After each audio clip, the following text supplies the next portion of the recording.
Welcome to this explainer. Whether you're applying for a passport, getting your kid enrolled in school, or finalizing some major legal paperwork, having a certified copy of your birth certificate is just an absolute necessity. But hey, if you've ever tried to get one online, especially in Connecticut, you know it can feel like wandering through a total bureaucratic maze. It gets overwhelming, right? Well, today we're going to untangle all that. We're breaking down the data, the statutes, and the entire system architecture to give you a clear, foolproof path to getting your document quickly and, most importantly, securely. Okay, let's dive into this because this right here is the ultimate insider life hack. Just look at this staggering contrast. Depending entirely on which digital button you click, you could be waiting up to 12 long weeks for your birth certificate. Or you could actually have it processed in just 24 to 48 hours. I mean, that is just a massive difference. By the time we wrap up today, you're going to know exactly how to make sure you fall into that super fast 48-hour category. Here's our roadmap for today's explainer. First, the Connecticut records system. Second, eligibility and required ID. Third, step-by-step online ordering. Fourth, processing times and delivery. Fifth, avoiding common pitfalls. And finally, number 6, resources and final tips. Let's kick things off with Section 1, the Connecticut records system.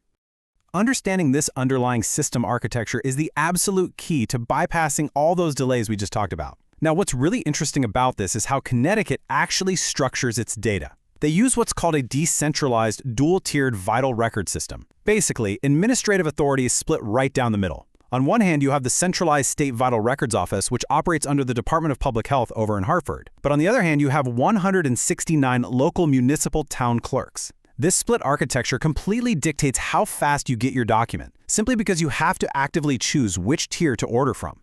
And here is where things get highly specific. Check out this critical temporal threshold, January 1st, 2003. Actually, just take a second to keep your own birth year in mind right now.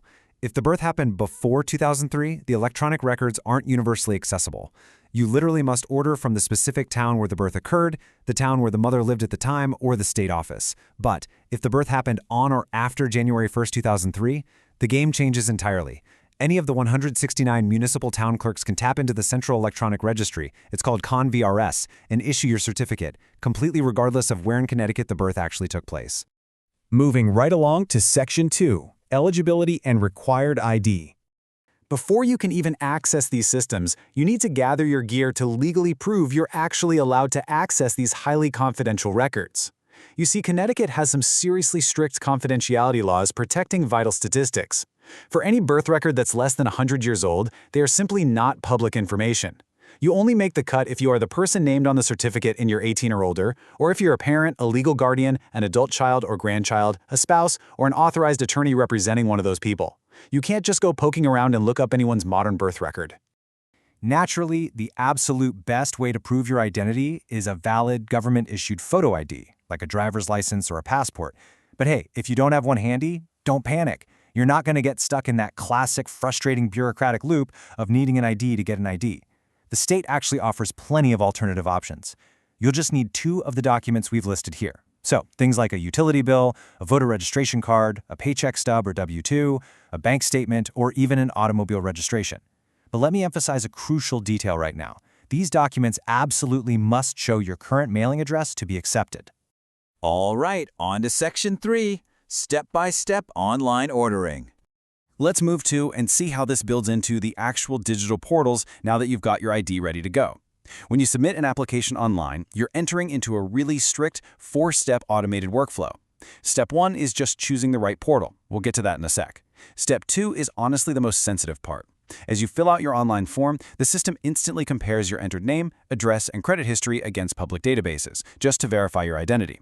Accuracy here is absolutely crucial, so really take your time filling it out. Step 3 is secure payment processing. And finally, Step 4 securely transmits your finalized request straight to the state or municipal issuing agency for fulfillment. And this brilliantly illustrates that portal selection I just mentioned.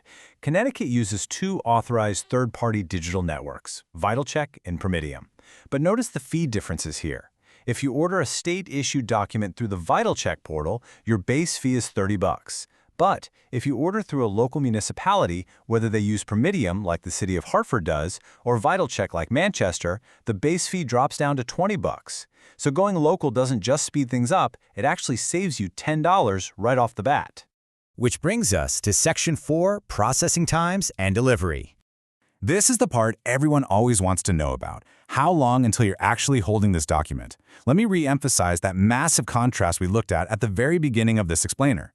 The State Vital Records Office in Hartford is currently dealing with some pretty severe operational backlogs.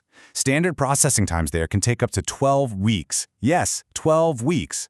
By contrast, local municipal town clerks generally have way lower transaction volumes, so they can offer rapid processing. We're talking within 24 to 48 hours of receiving your online order. Seriously, choosing the local municipal route over the state is your ultimate time-saving hack. Now, I do need to temper expectations just a bit when it comes to the delivery itself, because these are certified legal documents. Connecticut law strictly prohibits sending them digitally. So no, you aren't going to get a handy PDF in your email. You won't get a fax either. Every single certified copy has to be printed on secure paper with a raised seal and then physically mailed to your shipping address. Let's transition into Section 5, Avoiding Common Pitfalls. Now that you know the route to take, we really want to make sure you don't stumble right at the finish line of this journey. So why might your online order be abruptly canceled? Because trust me, it happens way more often than you'd think. You've paid your fees, submitted the request, and suddenly, boom, cancellation. I want you to pay very close attention to the fine print of these bureaucratic failure points. Here are the absolute critical mistakes you need to avoid. First off, skip the P.O. box. If you're paying for tracked overnight express shipping via UPS or FedEx, you literally need a physical street address. Second, watch out for address mismatches. That verification system we talked about, it will flag you if your current shipping address doesn't perfectly match the address on your ID. If you moved recently, just upload a utility bill to prove your new residence. Third, stay far, far away from unauthorized scam websites that try to charge you $50 just to fill out a basic PDF application for you. Only use official VitalCheck or Promedium domains. And finally, formatting. If you're getting this for a passport, federal agencies require the full-size long-form certificate, definitely not the short-form wallet card, which leaves out crucial parental details.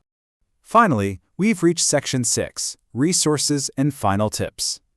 We are in the home stretch here. Let's just cover a few remaining safety nets. If you still feel a bit lost, or maybe you're helping someone with some really complex documentation needs, the United Way 211 Connecticut service is just a phenomenal external resource. They have a comprehensive community database that can provide extra assistance and point you toward local agencies that specialize in helping residents navigate records and permits. So the crucial point is this. While we've clearly established that local municipalities are faster and cheaper, there are a few special exceptions where the state route is entirely mandatory. Local registries are actually legally prohibited from processing certificates for stillbirths or fetal deaths. Plus, certificates of foreign birth, which are issued to children born abroad and adopted by Connecticut residents, must be obtained directly from the State Vital Records Office, and those ones do carry a higher base fee of $65. And there you have it. You now hold a cheat code to legally bypass weeks of government red tape. So, what steps are you going to take today to secure your essential documents? Are you going to check your birth year against that 2003 threshold right now? Maybe double-check the address on your driver's license? Please remember, while the strategies we discussed today are grounded in the latest data, policies and procedures can and do change. So always verify specific details with official state and municipal sources before placing your order. If you found this explainer helpful, go ahead and share it with someone who might be struggling with their paperwork and drop any questions you still have down in the comments below. Keep learning, stay focused, and I'll catch you in the next explainer.